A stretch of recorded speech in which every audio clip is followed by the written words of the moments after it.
when it's just you. Well, times can be tough. When there's no one there to catch up. Hello everyone, welcome to my channel. In my last video, I have given the introduction to similarity and also solved some sums on that. Now in this video, I am going to explain you the first theorem of the similarity chapter, that is nothing but a basic proportionality theorem. This theorem is very important for SSC board exam and it is very simple to understand. I'll explain you here with the help of proof. Okay, now the theorem says that if a line is parallel to the third side, it says that this line is parallel to the side or third side, you can say it, intersects the remaining sides in two distant points. That means this line intersects the remaining two sides into two distant points. Then this line divides these two sides. Okay, this line divides these two sides such that these two smaller sides are in proportion. Okay, so the line divides the sides in the same proportion. Once again, I'll explain what the statement says, that line is parallel to this side and this line intersects the remaining two sides at two distant points such that these two smaller sides are in proportion. Are in proportion means this upon this side will be equal to this upon this side, right? So I hope you got the statement. Now I'll just write what is given in the diagram. So from the diagram you can say that line L parallel to side BC. Also, line L intersects side AB and AC at P and Q. Okay. Now, what we have to prove, that these two smaller sides are in proportion. That is, AP upon PB will be equal to AQ upon QC. Okay, these two smaller sides are in proportion. Okay, now for this theorem we need to have one construction here, that we like to connect BQ and CP.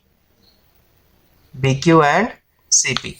So this is the construction that I'll be doing here. So I'll just write construction. So you can write draw seg PC and seg QB.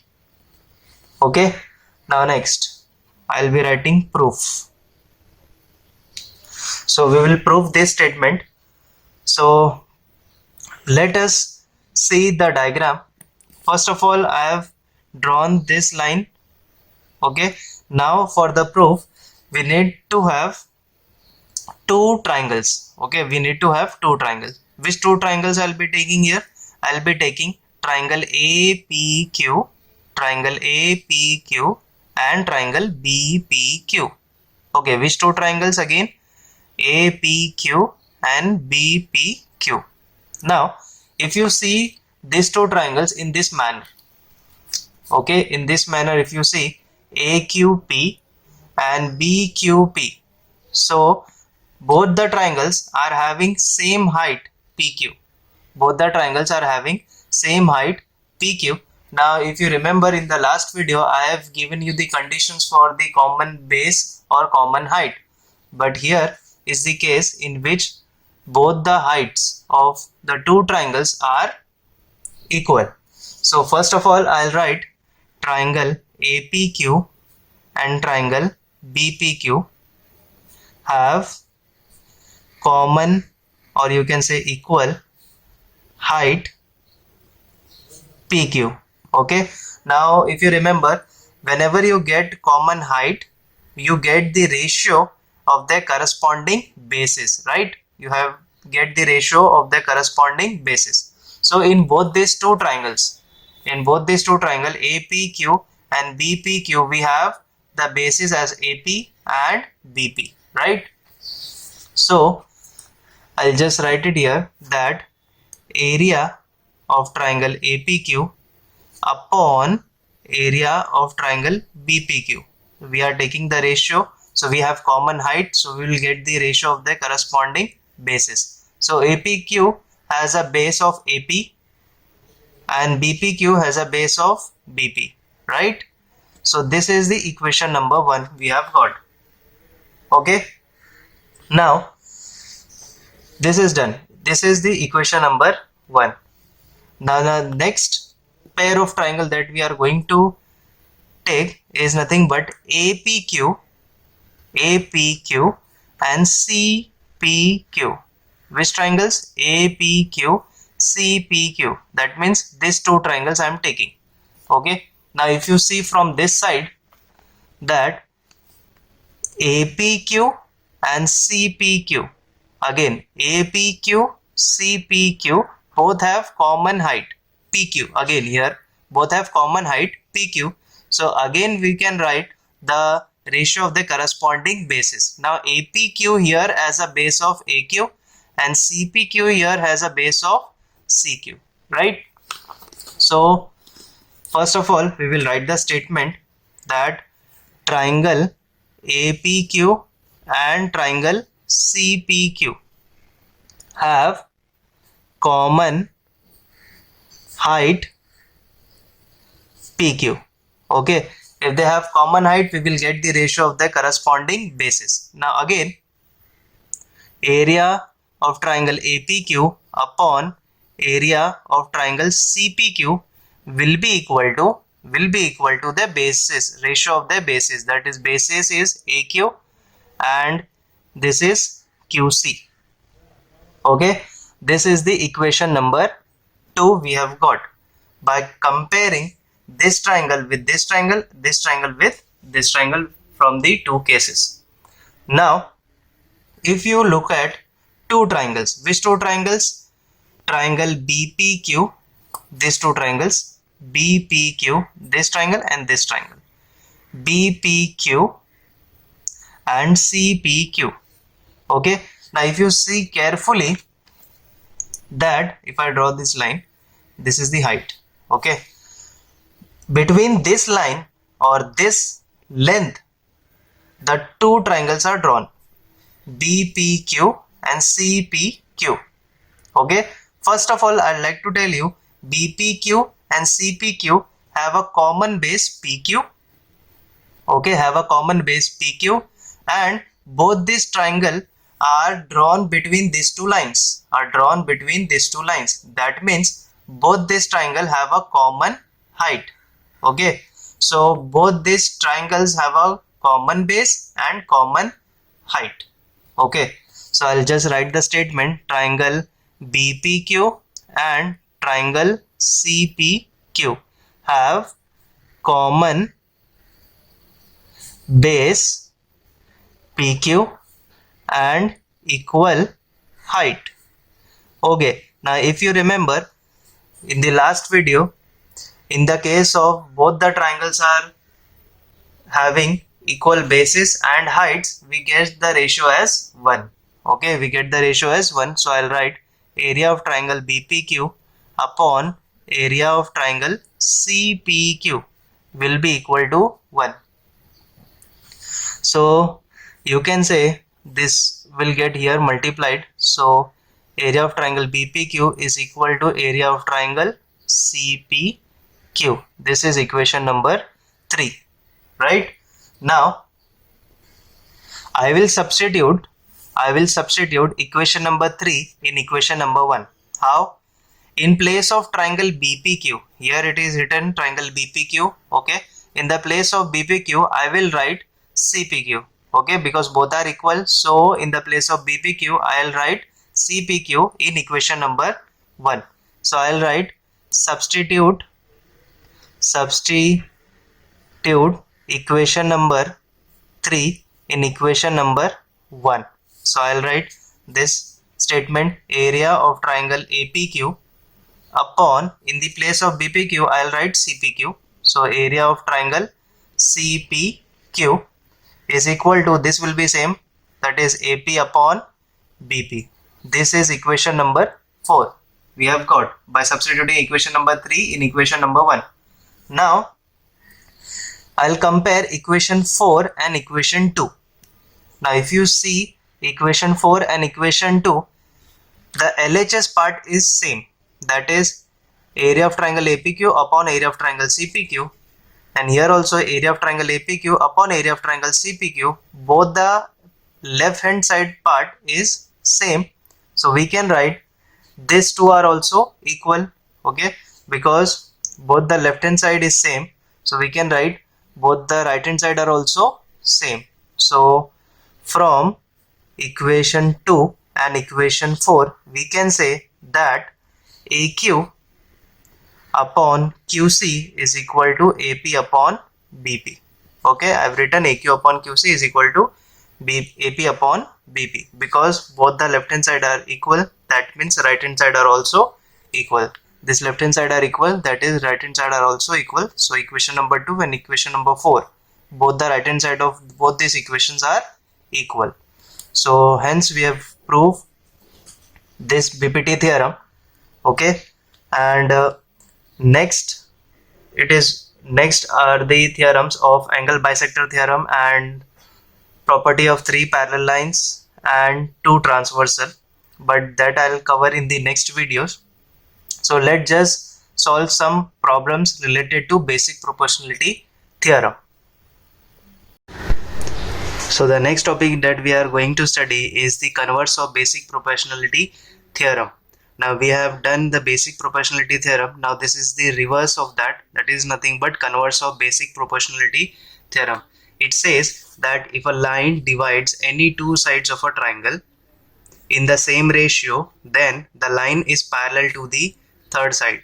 That means if you have a triangle ABC and these lines divide your sides of triangle in the same proportion, that means in the same ratio, then this line can be called as a line parallel to the triangle.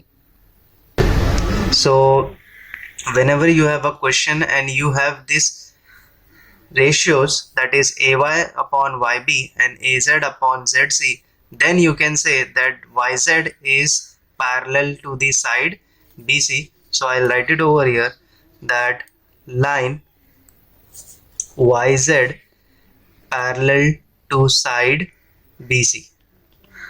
So this was it. This is the converse of basic proportionality theorem. So I'll explain 2 examples of BPT, that is basic proportionality theorem. This is the first sum we have over here. It says in triangle ABC DE is parallel to BC. So here it is already given that DE is parallel to the third side of the triangle, that is BC. It says DB is 5.4, AD is 1.8, EC is equal to 7.2, find AE. Okay, it is saying to find AE, this side of the triangle. Okay, now as you know that in this triangle we have DE parallel to BE, DE is parallel to BE. So I'll just write it over here.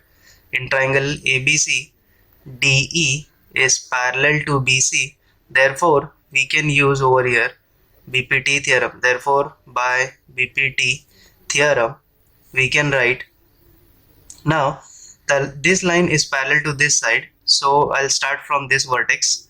So we can write AD upon DB, AD upon DB this side.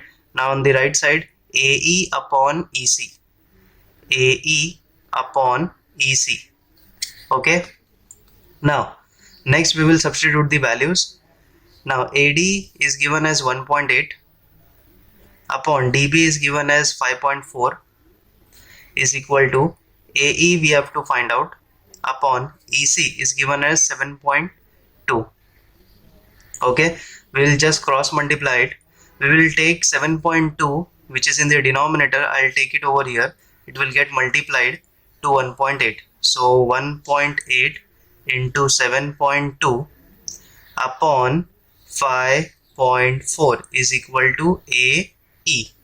Okay, now we have three numbers which is having a decimal over here after one numbers. See, so I'll just multiply by 100 on the numerator and the denominator. So AE is equal to 1.8 into 5 7.2 into 10 into 10. 100 can be written as 10 into 10 upon 5.4 into 10 into 10. Now why am I multiplying? Because in numerator we have two numbers that is having decimal, so I'll multiply both of them with the 10 and 10. Okay, now 1.8 into 10 is nothing but 18. 7.2 into 10 is nothing but 72 upon 5.4 into 10 is nothing but 54. Into this 10 I'll write as it is. Okay, now 18 ones are 18 threes are, right? 18 ones are and 18 threes are. Next, 3 ones are and 3 twos are 6 and 3 fours are 12. So this is nothing but 24 upon 10. Now 24 upon 10 can be written as 2.4 because we have 10 over here. The decimal will be shifted only one time. So AE we got as 2.4 centimeter, because in the question it is written unit as centimeter. We will find the answers in centimeter only. So AE is equal to 2.4 centimeter. So in this example we have used BPT theorem because it was given over here that we have to find it is a parallel and we have to find this portion of the triangle. Okay, now here is the second example. It says that point X is in the interior of the triangle. This is the triangle, bigger triangle. Now point X is in the interior of the inside triangle, that is smaller triangle, and point X is also interior of the bigger triangle. Okay, now it says that PQ is parallel to DE. PQ, this is a line PQ, this line is parallel to DE, and it also says that QR parallel to EF. QR is parallel to EF. Okay, so it says to prove that seg PR parallel to seg DF. We have to prove PR is parallel to DF. Now, since it is given two statements of parallel into different triangles, so what I'll be doing over here, I will take consider triangle. I will take first this triangle and then this triangle. So first this triangle I will take because it is given over here PQ is parallel to DE. PQ is parallel to DE. So I will take this triangle, that is triangle XDE. Okay, again I will say you triangle XDE. In this triangle XDE, PQ is parallel to DE. So in triangle XDE, I'll write seg PQ parallel to seg DE. So since it is parallel, we can write by using BPT theorem only in this triangle. Okay, only in this triangle we are applying BPT theorem.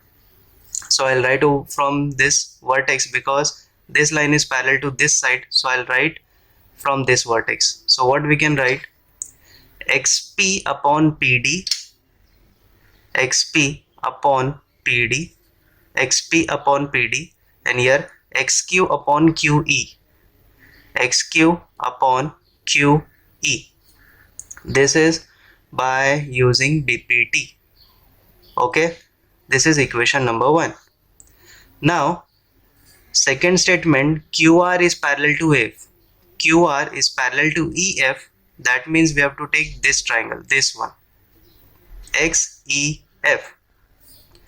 QR is parallel to EF. That means we have to take this triangle XEF. So I'll consider triangle XEF. That means we'll write over here seg QR parallel to seg EF. So I'll apply BPT theorem in this triangle. I'll again start from this vertex.